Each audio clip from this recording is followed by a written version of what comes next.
ang mga problema ko nang ikaw ang umayos. Di alam ng iba kung ano ang meron tayo. Pag ako'y nadadapa, ikaw ang aking tagapayo. Ang mga sikreto mo hanggang ngayon nakatago, di ka nakakalimot kahit napakalayo. Kamusta ka na ba? Ayos ba tayo dyan?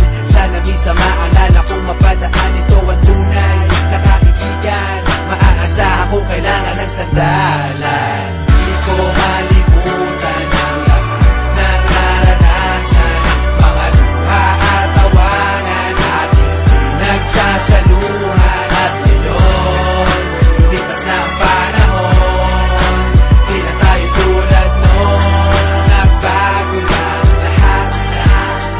At ewan ko na lang kung pwedeng kalimutan to. Di ba dito natin natikman lahat ng una mo? First time ma-click out, first time na-kiss, yung fresh na binalot ko. Di mo ba na-miss yung una mong tato at yung una mong shota? Unang beses nasaktan at lumuha, yung una mong ka-eyeball, first pop ng Yossi, yung first song ng E-Head sa Dream Lab sa party. How could we forget ang lahat ng alaala? Miss ko na tumambay na kayo'y kasama doon sa ilalim na puno ng sapalok. Merong boteng umiikot na punong-puno ng usok at hanggang sa tumilaok ang manok. Doon lang tayo uuwi kahit mahirap ang buhay para sa ating madali.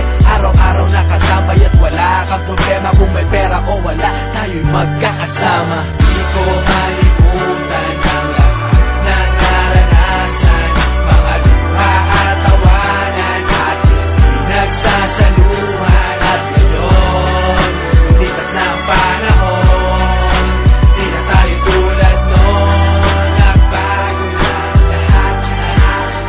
Pero parang ang bilis naman yata, di na tayo bata. Kamusta ka na ba? Nakalimot ka na yata. Mayaman ka na ba o nasa Amerika? Text mo lang ako, kaso baka busy ka.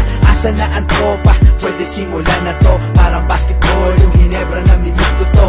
Naaalala ko sa dami ng problema, pag ako'y nadadapa, ikaw ang sumasalo. Tunay na kaibigan, palaging may suporta. Di mabibili kahit na libo-libong pera.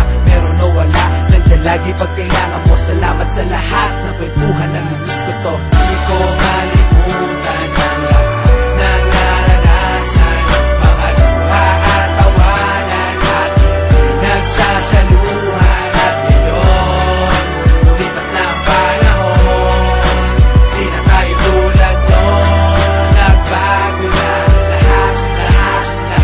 Kamusta na? Di ko malimutan ang lahat ng naranasan, mga luha at tawanan ating pinagsasaluhan.